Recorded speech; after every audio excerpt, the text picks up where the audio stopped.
You demonize, and then we call it the wrap-up smear. If you want to talk politics, you call it the wrap-up smear. You smear somebody with falsehoods and all the rest, and then you merchandise it. And then you write it, and they'll say, see, it's reported in the press that this, and this.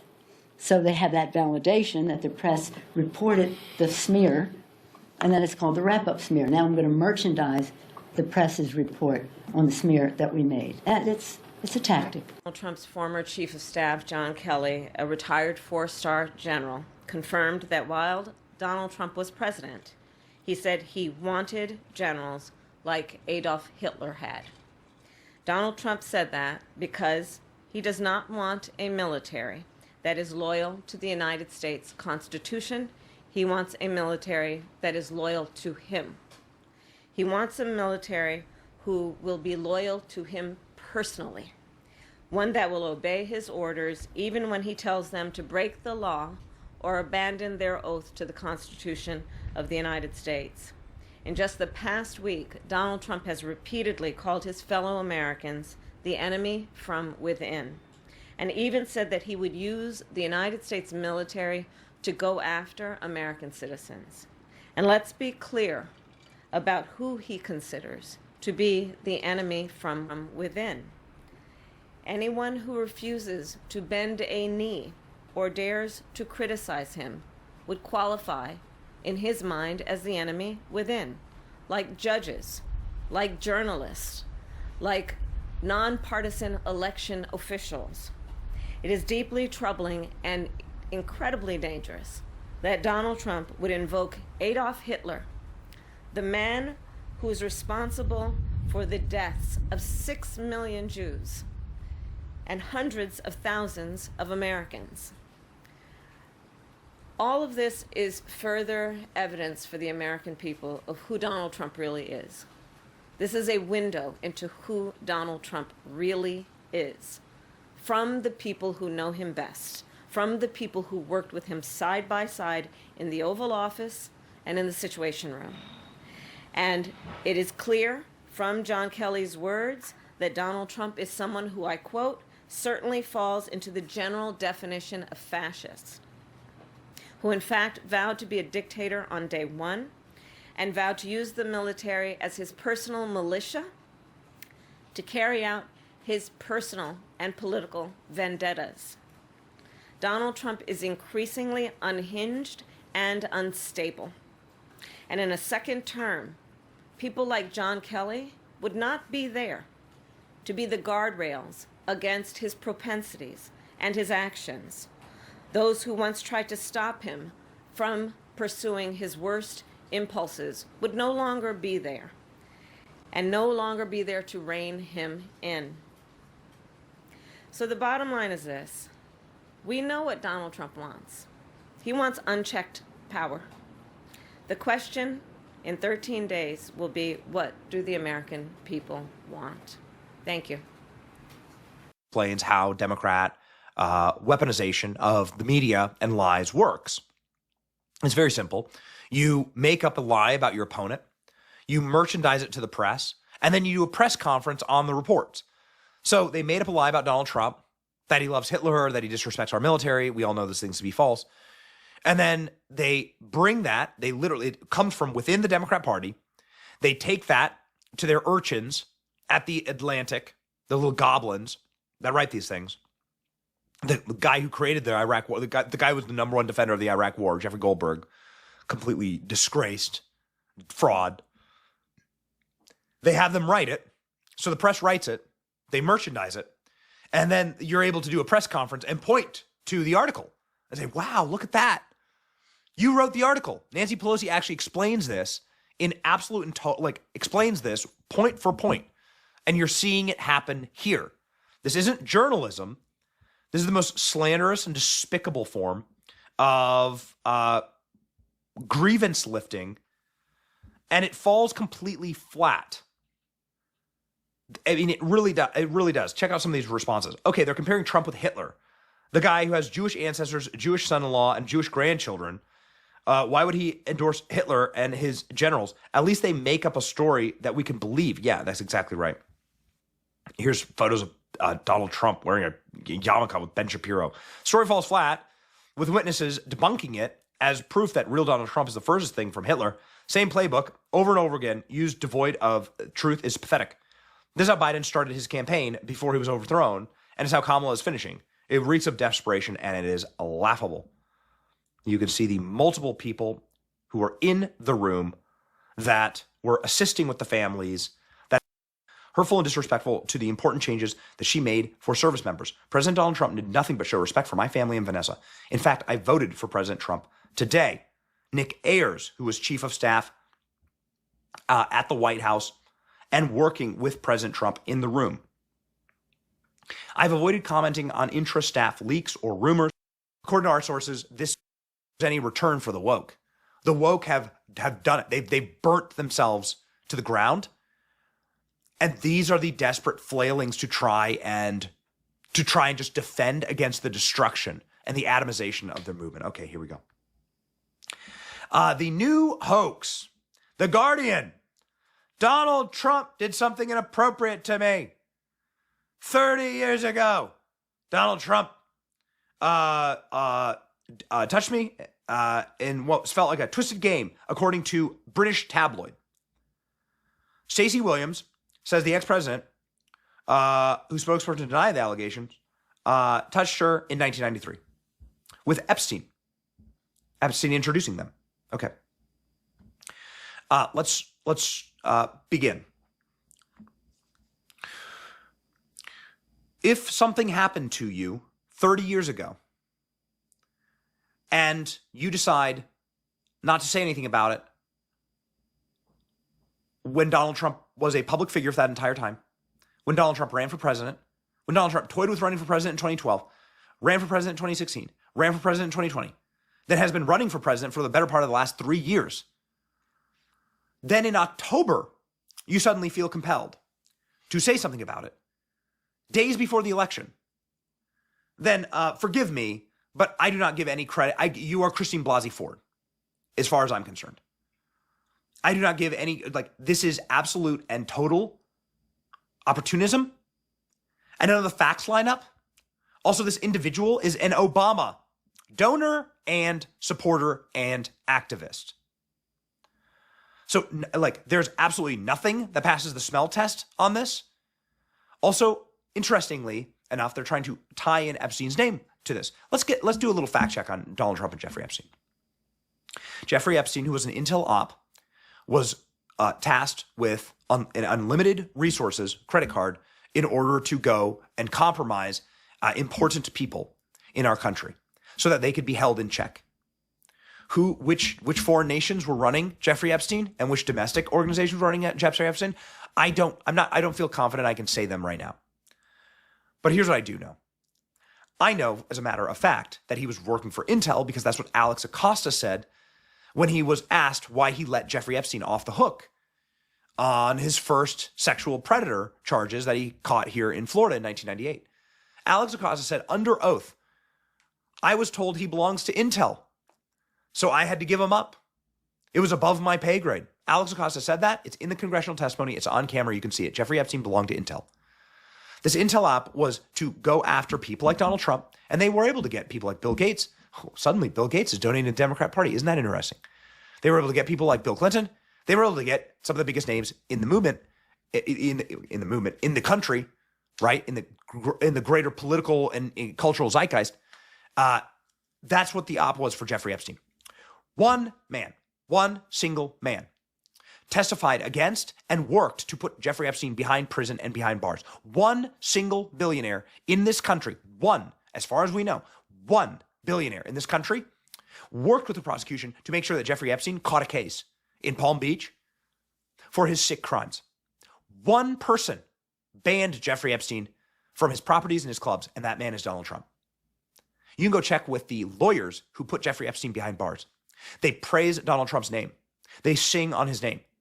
They say that Donald Trump is the one man who showed up to help us, to put away Jeffrey Epstein. So this fantasy that somehow Donald Trump is some kind of lecherous Jeffrey Epstein friend, ally, and criminal consult, that is utterly and totally debunked by the facts, but also debunked by the hard facts that according to this tabloid, according to our sources, this hit on Trump had been shopped around like the Access Hollywood tape. This thing has been shopped around to every news publication.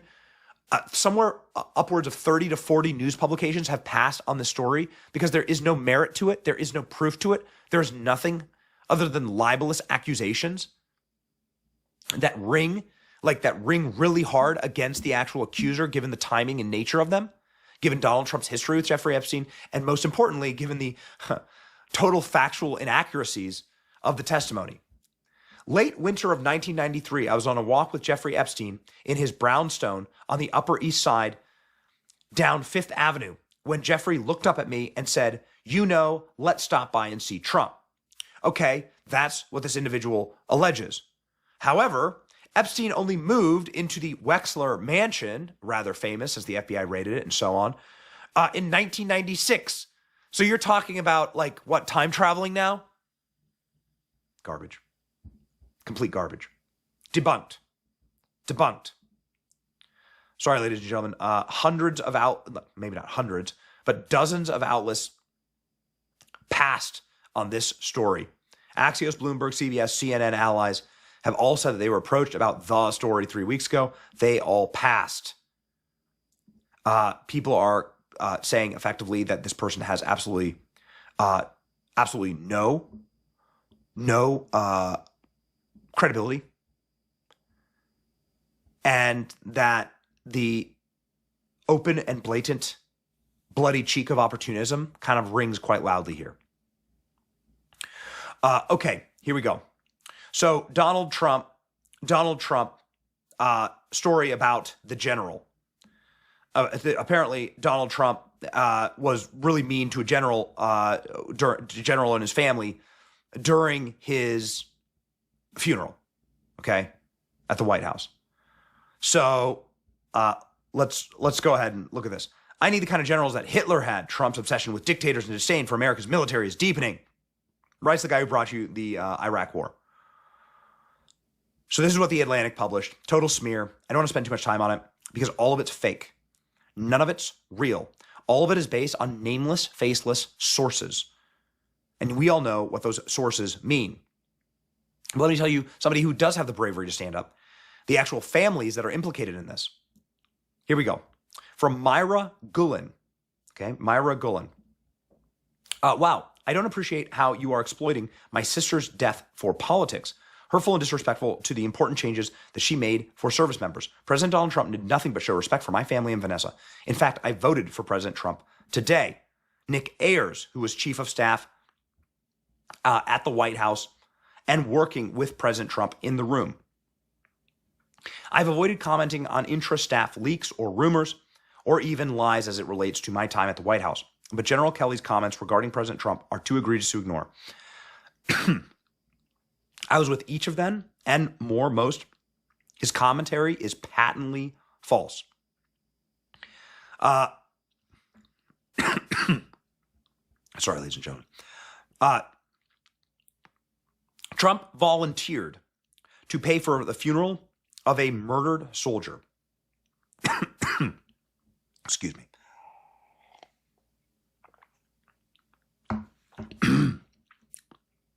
The allegations are that Donald Trump didn't want to pay for the funeral of someone and then called them a racial slur.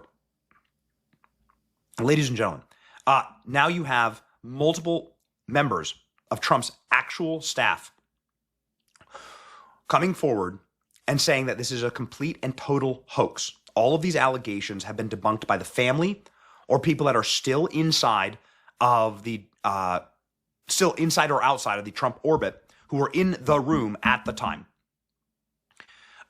This is the Trump former national security advisor, ladies and gentlemen, Keith Kellogg.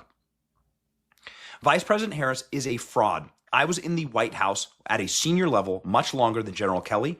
He is complicit in this fraud and has lied to the American people. His lies, as well as John Bolton's, are a disservice to this nation in this critical time.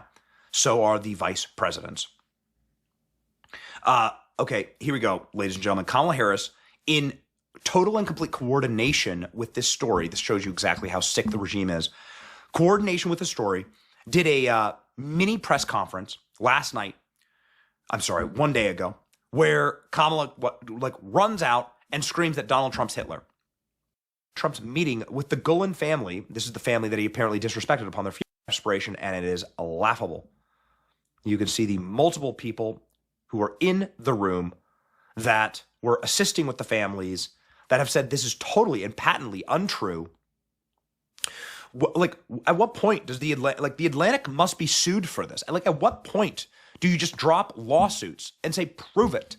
You publish this. This is defamatory. Prove it. There are multiple people. You can prove defamation in these things. If you have multiple witnesses that are fact witnesses that can come forward and say what you wrote is completely false and it's caused damage to me, then you can sue. Defamation law is very clear about this. They should sue. Theo World. I was at President Trump's meeting with the Gulen family. This is the family that he apparently disrespected upon their funeral, because I assisted with the translation that day.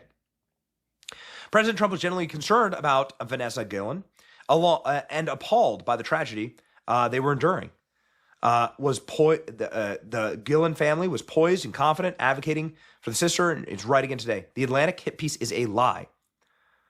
For example, President Trump had zero interest in the cameras. He met with the family privately for 20 minutes, offered the press gaggle solely if it would assist them in honoring the Army Specialist Gulen and raising awareness for her case. He just told them that day that the press are vipers. Boy, was President Trump right. Just person after person after person. Look, can you please go to the last slide here with President Trump? There you go. Whew, man. Worst Hitler impression on earth. I'll say it. But absolutely, like, if there are people who actually do Hitler impressions. Like, this is the worst Hitler impression on earth.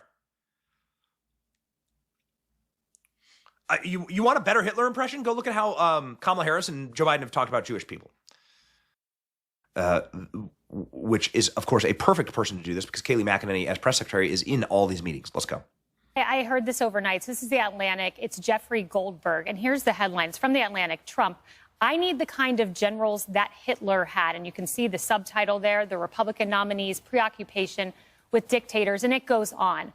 When I saw this, first, they talk about a meeting with the Guillen family. The Guillen family tragically lost their sister, lost their daughter. She served our country honorably. And they characterize a meeting, one in which I was in. I was not in this December meeting they speak of, but a meeting with this family.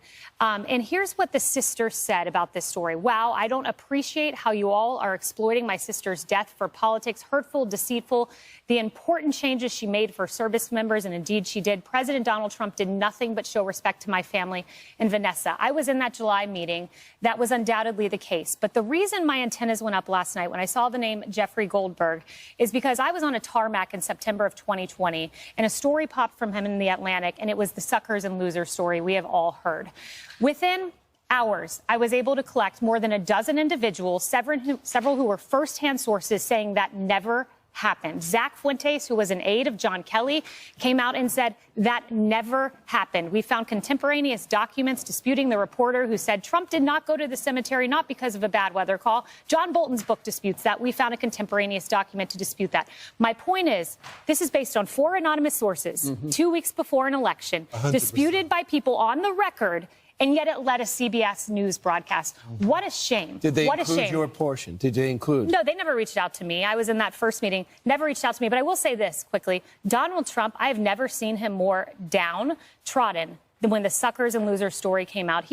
Stuff came out of about his finances, fake stories. He didn't care. He was devastated by that story. I remember him saying, what kind of monster would ever say words like that? This is shameful reporting from The Atlantic, in my opinion. Despicable. Truly and totally despicable. Ladies and gentlemen, Donald Trump responding as these fake stories. Let's continue and begin with the hoaxes against President Trump. Could you imagine telling people that democracy needs to be saved? I think Jackson's question, part of it was to acknowledge that America has always had migration, but third decade there. We're talking about mass deportations. I'm not talking about. What do you stand on mass anything deportations? What's your stand there? We need smart, humane. Enter the house as a father and you come home from work and your children run polling numbers. Oh man, this is insane. You know, we often starting to break Trump up 1 point in all battleground states. The Real Clear Politics average, flipping Trump. This is from Amsterdam. There were a lot of people there to light up this vote for Trump sign. Can you imagine this? This is in a city. This is in Amsterdam. This has been happening all around the world. Different countries and different cities, there are huge signs that say, vote for Trump. They're not talking to their citizens because their citizens can't vote for Trump. They're encouraging our citizens to vote for Trump all around the world.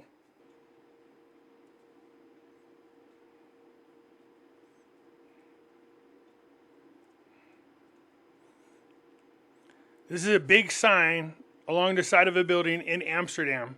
They lit this up.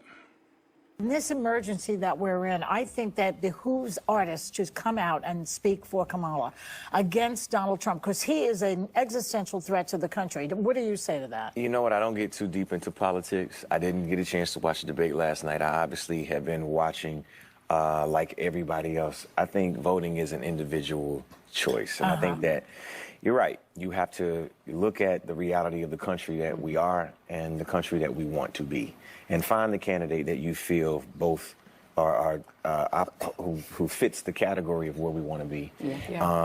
And that's it. And that's what you vote based off of. Who you highlight and how you choose to highlight it on whatever platform you have is your prerogative. Yes. Here's the thing. They raided Jeffrey Epstein's island and took all those videotapes that he made of important, powerful people. Billionaires, millionaires, politicians, actors, all the stuff he can use to blackmail them. They took those tapes. The FBI has them. Has anybody gone to jail over these tapes? No.